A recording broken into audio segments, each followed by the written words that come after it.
Eccoci qua di nuovo insieme, allora potremo continuare ore questo discorso, magari lo faremo, dedicheremo anche del tempo ad hoc con il sindacato. C'è gente costretta a scegliere se morire di Covid o di fame, lo capite? Non serve Confindustria per creare tensione sociale, basta guardare le conferenze di Conte. Vabbè, passiamo alla piattaforma fiscale perché il malessere c'è, l'abbiamo capito e bisogna in qualche modo trovare delle soluzioni. Piattaforma fiscale, in questo momento proprio la parola fiscale fa venire ancora di più i capelli dritti, vero segretario? Beh sì, indubbiamente fa venire i capelli dritti soprattutto ai lavoratori e ai pensionati che pagano l'80% dell'IRPEF e in una situazione anche del genere, siccome le tasse servono per pagare per sostenere servizi alla persona fondamentali, diritti costituzionali, universali, come appunto la sanità, la scuola, l'assistenza e quant'altro, oltre, possiamo dire, al danno c'è la beffa, perché chi paga le tasse, ripeto, l'80% dell'IRPEF, dei dati di Banca Italia, sono pagati dai lavoratori e dai pensionati, poi questi diritti universali, queste strutture che vengono utilizzati da tutti, anche da chi evade o non paga le tasse, insomma. È paradossale, pur rispettando, perché il settore che sta pagando di più è il settore del turismo, la ristorazione, le attività alberghiere e tutto quello che ci ruota attorno, insomma, ma quando denunciavano appunto che avevano perso milioni, milioni e milioni, quando invece le dichiarazioni di redditi dell'anno scorso erano esattamente di molto inferiori a quello che si diceva pubblicamente. Quindi in Italia c'è la necessità di una riforma fiscale da una parte e dall'altra una seria lotta all'evasione fiscale su cui poi, ripeto, i prezzi e i costi li paghiamo tutti quanti. Una riforma fiscale che deve intervenire sulla progressività, sulle aliquote, e una riforma fiscale che rimetta, come dire, ordine anche a tutto il sistema delle detrazioni e delle agevolazioni fiscali, magari comprendendo bene se queste sono ancora adeguate alle esigenze per cui erano state fatte, oppure se è necessario cambiare e inserirne di nuovi, insomma. Quindi ecco, su questo credo che ci sia un'assoluta esigenza, è anche una questione di giustizia sociale, perché che tra l'altro anche questo periodo difficile che tutti stiamo vivendo a livello globale, perché il virus non fa sconti a nessuno, l'abbiamo visto anche quest'estate, non guarda in faccia a nessuno, bello, brutto, ricco, povero, insomma colpisce indiscriminatamente tutti quanti, tutti siamo esposti,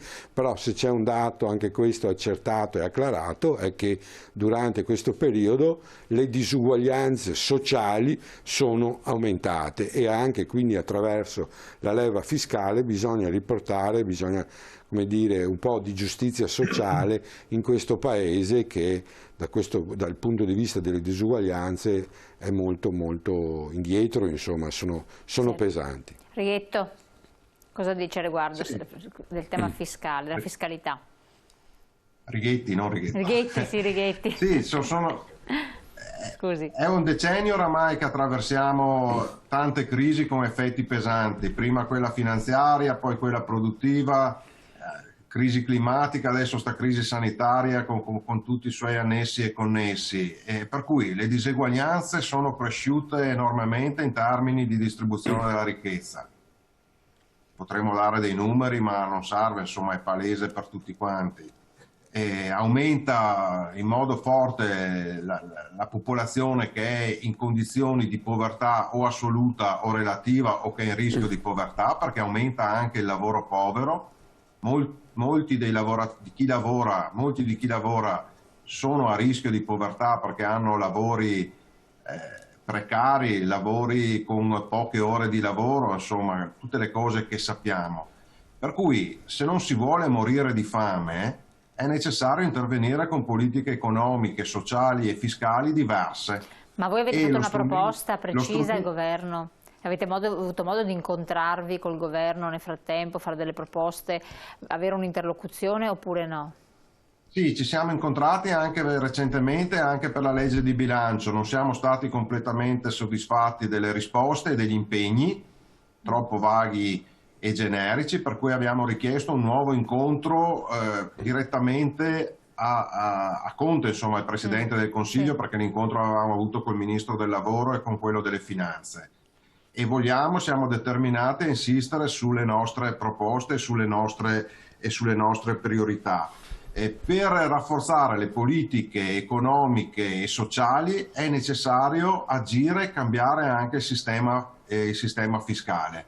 È una questione di equità, ma anche una questione di recuperare le risorse. E non c'è dubbio che le priorità che noi abbiamo detto, stiamo indicando dal punto di vista della riforma fiscale è più equità, più progressività, perché sempre negli ultimi 20-30 anni c'è stato un appiattimento della partecipazione alle risorse collettive da parte della popolazione, e questo acuisce le differenze e le ingiustizie e l'iniquità di questo sistema, e soprattutto e ancora di più rafforzare il più possibile le politiche di recupero dell'evasione fiscale, che è una cosa a livelli insopportabili oramai in Italia, stimata in 110 miliardi, che riguarda anche il Veneto, perché in Veneto si parla di 9-10 miliardi dalle recenti statistiche, insomma, e significa togliere risorse importanti per delle priorità, per le priorità economiche, per le priorità di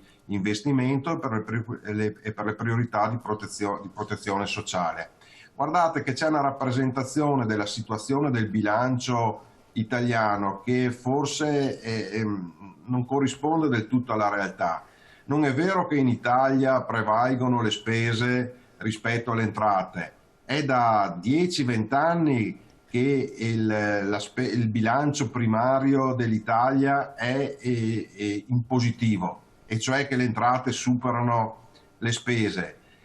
Quello che incide ovviamente, e tutti sanno, negativamente sono gli interessi sul debito, perché nel tempo si era accumulato un debito pubblico pesantissimo che stiamo pagando ancora tuttora.